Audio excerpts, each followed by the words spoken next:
काशी विश्वनाथ ज्ञानवापी मस्जिद विवाद पर सुप्रीम कोर्ट में आज दोपहर 2 बजे सुनवाई होगी। ये मामला जस्टिस डीवाई चंद्रचूड़, सूर्यकांत और पीएस नरसिम्हा की विशेष बेंच के पास सुनवाई के लिए लगा है। मुख्य मामले के साथ मस्जिद परिसर में मिले शिवलिंग की पूजा की अनुमति मांगने वाली नई याचिकाओं को भी सुप्रीम कोर्ट सुनेगा। सुप्रीम कोर्ट में पूरे मामले की आखिरी सुनवाई 20 मई को हुई थी। उस दिन सुप्रीम कोर्ट में ज्ञानवापी मामला वाराणसी के जिला जज को ट्रांसफर कर दिया था। जस्टिस चंद्रचूड़ की अध्यक्षता वाली 3 जजों की बेंच ने इसका आदेश देते हुए कहा कि मामले की जटिलता को देखते हुए इसे अधिक अनुभवी जज को भेजा जा रहा है। बेंच ने कहा था कि जिला जज मुस्लिम पक्ष के उस आवेदन को प्राथमिकता से सुने जिसमें हिंदू पक्ष के वाद को सुनवाई के अयोग्य कहा गया है। सुप्रीम कोर्ट ने परिसर में यथास्थिति बनाए रखने का भी आदेश दिया था। कोर्ट ने कहा था कि 17 मई को जो अंतरिम आदेश दिया गया था वह अभी लागू रहेगा। इसके तहत शिवलिंग वाली जगह सुरक्षित रखी जाएगी, यानी वहां वजू नहीं होगी, लेकिन परिसर से पहले की तरह नमाज पढ़ी जाती रहेगी। कोर्ट ने प्रशासन से कहा था कि वह वजू के लिए उचित इंतजाम करे। काशी ज्ञानवापी मामले को लेकर धर्मयुद्ध जारी है और आज वाराणसी के जिला अदालत से लेकर देश की सबसे बड़ी अदालत सुप्रीम कोर्ट में दलीलें रखी जाएंगी ज्ञानवापी मामले को लेकर। इससे पहले वाराणसी कोर्ट की अगर हम बात कर ली जाए तो पोषणीयता के आधार पर सुनवाई चल रही है। मुस्लिम पक्ष ने अपनी दलीलों को पूरा कर लिया है और अब माना यह जा रहा है कि आज यानी 21 जुलाई को हिंदू पक्ष भी अपनी दलीलों को पूरा कर लेगा और संभवतः कुछ ही दिनों बाद इस मामले को लेकर निर्णय की भी एक उम्मीद जताई जा रही है। इससे पहले आपने देखा कि वाराणसी जिला अदालत में कोर्ट कमीशन की कार्रवाई के लिए आदेश जारी हुआ। 2 चरणों में वहां पर वीडियोग्राफी सर्वे का कार्य किया गया। इसके बाद मुस्लिम पक्ष ने इसकी पोषणीयता पर सवाल उठाया, जहां पर सर्वोच्च न्यायालय से लेकर जिला अदालत तक इस मामले को लेकर सुनवाई की दौर जारी रहा। और अब बात कर लें आज सर्वोच्च न्यायालय की, तो इसको लेकर एक अहम सुनवाई आज हो सकती है, क्योंकि हिंदू पक्ष की तरफ से एक प्रार्थना पत्र दाखिल किया गया है जिसमें एएसआई सर्वे की मांग की गई है। अगर ये एएसआई सर्वे की मांग को स्वीकार किया जाता है तो कहीं न कहीं कार्बन डेटिंग के आधार पर हर बिंदुओं पर जांच की जाएगी और विस्तार से उस ज्ञानवापी परिसर के पहलुओं को देखा जाएगा। वीडियोग्राफी सर्वे के दौरान तमाम बिंदुओं पर जांच किया गया, कई दिनों तक सर्वे का कार्य किया गया और कई ऐसे अवशेष मिले जिसके बाद हिंदू पक्ष की दलीलें और भी मजबूत होती जाती है। तो आज पूरे देश की नजर रहेगी कि क्या कुछ वाराणसी की जिला अदालत में होता है, क्या कुछ देश के सर्वोच्च अदालत में होता है। लेकिन सबसे बड़ी बात यह है कि आखिर में 40 से ज्यादा दिन हो चुके हैं और पूरा देश जानना चाहता है कि ऐसा कौन सा राज था जो उस परिसर में छुपा हुआ है। हमारी नजर रहेगी आज सर्वोच्च न्यायालय के भी उन कार्रवाई पर, इसके अलावा वाराणसी के भी जिला अदालत पर। वीडियो जर्नलिस्ट दीपक के साथ न्यूज वॉच इंडिया के लिए निशांत चतुर्वेदी, दिल्ली। खबर यूपी के औरैया से है, जहां पर कॉलेज के 2 गुटों के छात्रों का तांडव देखने को मिला। बता दें कि दोनों गुट सड़क पर ही एक दूसरे से भिड़ गए, जिसका वीडियो सोशल मीडिया पर वायरल हो गया। एक गुट के छात्र को बेल्टों, लात, घूंसों से जमकर पीटा गया। वहीं मौके पर मौजूद लोग तमाशबीन बने रहे। दरअसल ये पूरा मामला औरैया सदर कोतवाली क्षेत्र का है।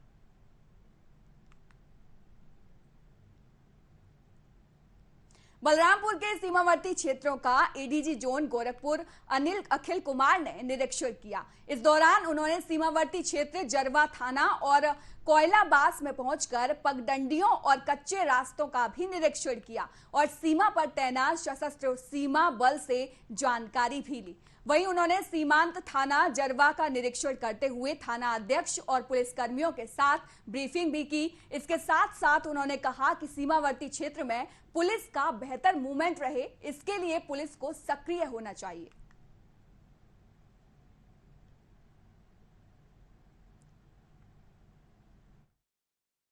ये सीमा पे है, भारत और नेपाल के सीमा पे स्थित ये जनपद है और इस दृष्टिकोण से काफ़ी महत्वपूर्ण हो जाता है। यहाँ पर एक महत्वपूर्ण धार्मिक प्रतिष्ठान भी है हमारा, जिसको दृष्टिगत ये जो जनपद है इसकी संवेदनशीलता काफ़ी बढ़ जाती है।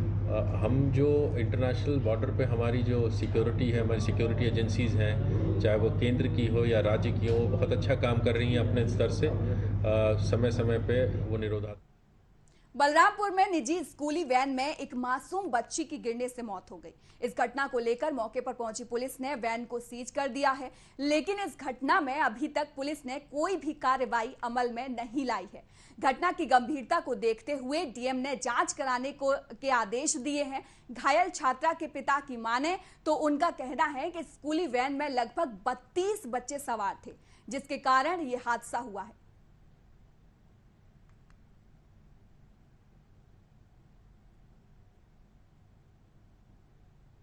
बिजनौर में कोटावाली नदी पर रोडवेज डिपो की बस फंस गई। बता दें कि रोडवेज बस नजीबाबाद से हरिद्वार शिव भक्तों को छोड़कर वापस आ रही थी। चलती बस का टायर फटने से यह हादसा हुआ है। जेसीबी मशीन से घंटों मशक्कत के बाद बस को बाहर निकाला गया।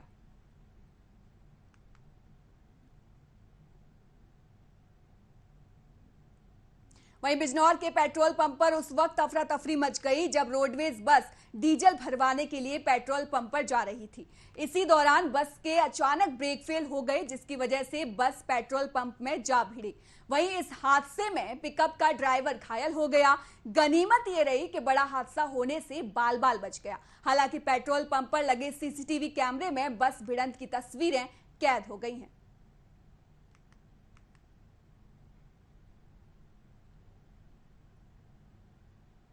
बिजनौर में कांवड़ यात्रा के दौरान रास्ते में शिव भक्तों को हरिद्वार से गंगा जल लाने में कोई परेशानी ना हो, इसी लिहाज से बिजनौर के डीएम और एसपी ने जिले का दौरा किया। शिव भक्तों की सुध लेने के मकसद से बारिश में भीगते हुए जा पहुंचे मोट महादेव मंदिर में शिव भक्तों से हालचाल जाना। आपको बता दें कि दूर दराज से आए शिव भक्तों ने पुलिस प्रशासन के कामों की खूब प्रशंसा की है। आपकी जानकारी के लिए बता दें कि ये शिव भक्तों का जत्था सैकड़ों किलोमीटर पैदल चलकर दूर दराज इलाके से अपनी मनोकामना के लिए हरिद्वार से गंगा जल लेकर आते हैं। वहीं हरिद्वार के बाद यूपी उत्तराखंड की सीमा से सटे बिजनौर के मोटा महादेव मंदिर में शिव भक्तों का जत्था आराम करता है।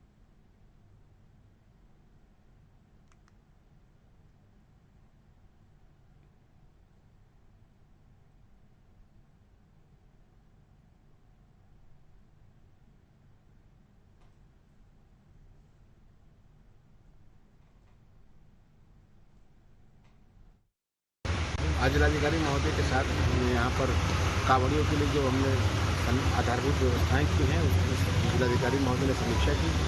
सुरक्षा व्यवस्था की देखते हुए हमने पूरे क्षेत्र को सेक्टर में बांट रखा है। जहाँ भी डाइवर्जेंस हैं वहाँ 3 किलोमीटर पहले इंडिकेशन लगा रखे हैं। पूरे रास्ते में हम ड्रोन और सीसीटीवी कैमरा से निगरानी कर रहे हैं। चारों तरफ हमारी व्यवस्थाएँ समुचित रूप से लगातार 24 घंटे हम सतर्क हैं और मुझे पूरा विश्वास है कि कांवड़ यात्रा सकुशल संपन्न होगी, उल्लासपूर्वक, उत्साहपूर्वक, आस्थापूर्वक। देखा जाए कि रास्ते में कांवड़ियों के लिए जो सारी व्यवस्थाएं हैं कि नहीं, तो सारी व्यवस्थाएं सही पाई गई हैं। कांवड़िए भी प्रसन्न हैं और ये सुनिश्चित किया जाएगा कि कोई भी असुविधा न हो और पूरा बिजनौर क्षेत्र में उनको सारी सुविधाएँ मिल सकें और वो अपनी यात्रा। उन्नाव में पहली बरसात में नगर पालिका की पोल खुल गई। डीएम आवास से लेकर सरकारी कार्यालयों में बरसाती पानी भर गया। आपको बता दें कि नालियों की सफाई नहीं होने से ड्रेनेज सिस्टम खराब हो चुका है, तो वहीं दूसरी तरफ बारिश से किसानों में खुशी की लहर है, तो शहरवासियों के लिए बरसात आफत बनकर आई है।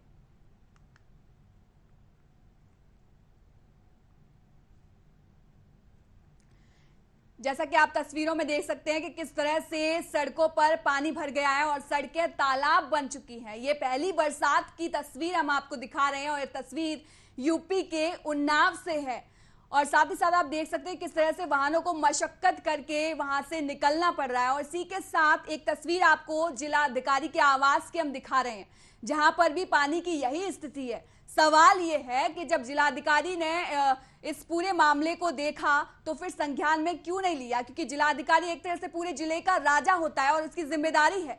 अगर वो नगर निगम को सतर्क करें, लाइन पर लें, तो शायद आगे जो तस्वीर आए बरसात को लेकर उनमें ये स्थिति हमें देखने को ना मिले।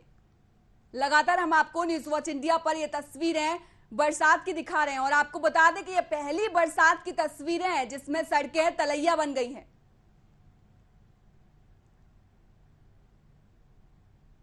खबर यूपी के उन्नाव से है, जहां पर तेज रफ्तार कार अनियंत्रित होकर पलट गई। बता दें कि ओवर स्पीड होने की वजह से यह हादसा हुआ है। हादसे में कार सवारों को चोट आई है। कार में 2 महिला और 2 पुरुष सवार थे। राहगीरों ने सभी को बाहर निकाल लिया है। बता दें कि उन्नाव से कानपुर जाते समय यह हादसा हुआ था। दरअसल ये पूरा मामला गंगा घाट कोतवाली का है।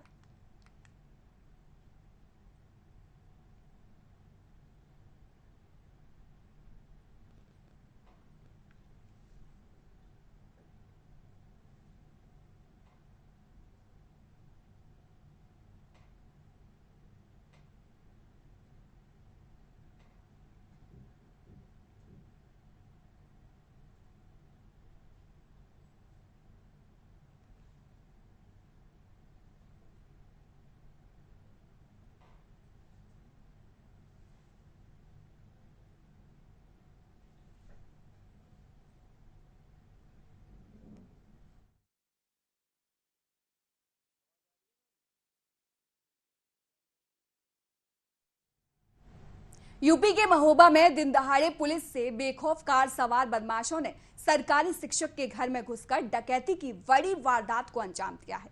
मामले से पीड़ित दंपत्ति ने पुलिस से शिकायत दर्ज कर कार्रवाई की मांग की है। तो वहीं दिन दहाड़े डकैती की वारदात से इलाके में दहशत का माहौल है।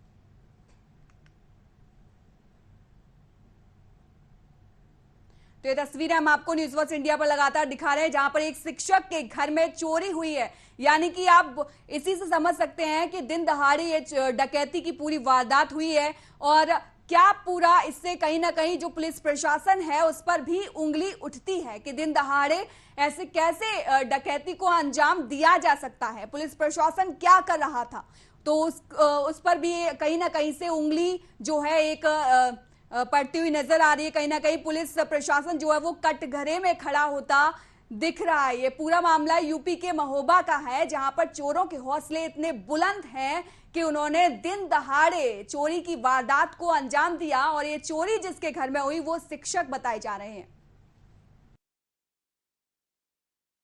अशोकनगर ये थाना कोतवाली क्षेत्र के अंतर्गत पड़ता है। यहाँ पर एक अखिलेश रावत जी का मकान है। तो आज 2 बजे से 2:30 बजे के बीच में इनके द्वारा बताया गया कि इनके घर में 3 लोग आकर के घुस गए और तमंचा दिखा करके एक अलमारी में इनका कुछ ज्वेलरीज रखी हुई थी। जैसे कि इनके द्वारा बताया गया है कि 3 अंगूठियाँ और 2 सोने के हार चूड़ियाँ आदि वगैरह, तो वो इसको लूट करके ले गए हैं। इसके बाद में तत्काल यहाँ पर घटनास्थल का निरीक्षण कर लिया गया है। FIR दर्ज की जा रही है। टीमों का गठन। खबर मेरठ से है, जहां सट्टेबाजों के खिलाफ पुलिस ने बड़ी कार्रवाई की है। बता दें कि पुलिस ने करीब 2 दर्जन से अधिक सट्टेबाजों के ठिकानों पर छापेमारी की है और कई लोगों को गिरफ्तार भी किया है। वहीं पुलिस की कार्रवाई से घबराकर कई सट्टेबाज मौके से फरार हो गए, जिनकी तलाश लगातार पुलिस कर रही है। ये पूरा मामला लिसाड़ी गेट क्षेत्र का है।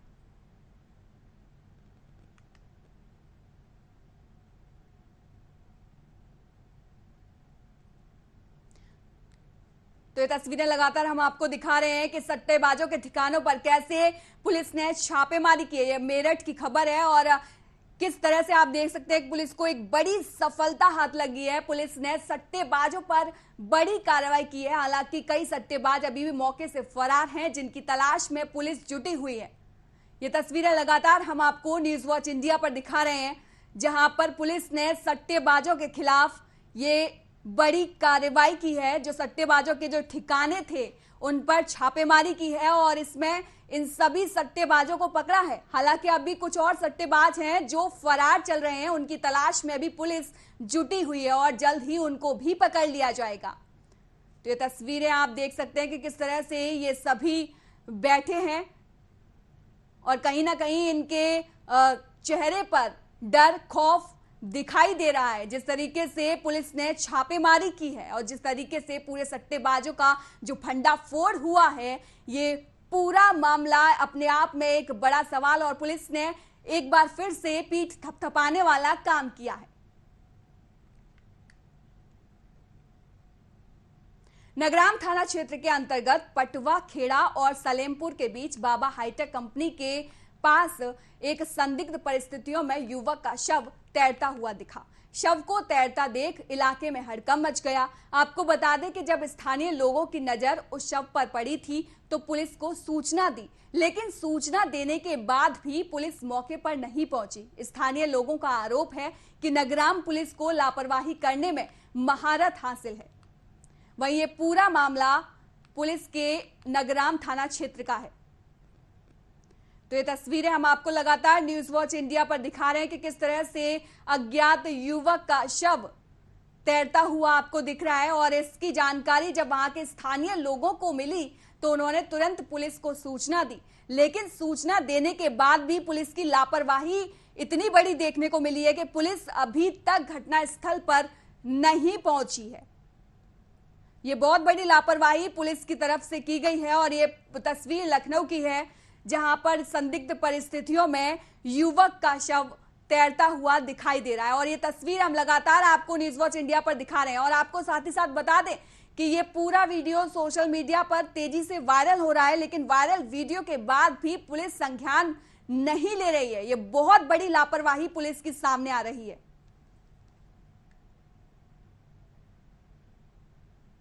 खबर प्रतापगढ़ से है, जहां बारिश में तेज रफ्तार का कहर देखने को मिला। आपको बता दें कि मैजिक कार और बोलेरो में आपस में टक्कर हो गई। इस हादसे में कार का आगे का हिस्सा पूरी तरह चकनाचूर हो गया। हादसे के बाद वहां लोगों की भीड़ इकट्ठी हो गई। वहीं हादसे की वजह तेज रफ्तार बताई जा रही है। यह पूरा मामला लालगंज कोतवाली क्षेत्र के गहरी मोड़ ढाबे के पास का है।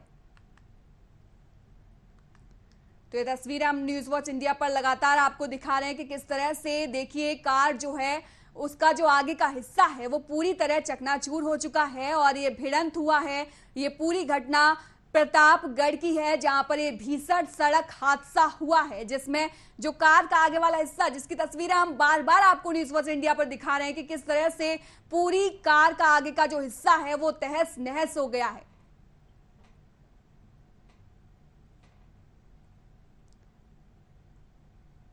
वहीं इस पूरी घटना के बाद भीड़ भी वहां पर आई। लोगों ने जानने की कोशिश की और साथ ही साथ ये जानकारी भी जुटाने की कोशिश की जा रही है कि आखिर जो लोग थे वो सुरक्षित हैं कि नहीं। ये पूरा हादसा प्रतापगढ़ का है, जहां पर ये भीषण सड़क हादसा हुआ है। यूपी के प्रतापगढ़ की ये तस्वीरें हम आपको न्यूज वॉच इंडिया पर लगातार दिखा रहे हैं, जहां पर आपको एक मैजिक, एक कार दिख रही है और कार का जो आगे वाला हिस्सा है वो पूरी तरह से चकनाचूर हो चुका है। इससे ही आप अंदाजा लगा सकते हैं कि जो सड़क हादसा हुआ है वो कितना गंभीर हुआ है।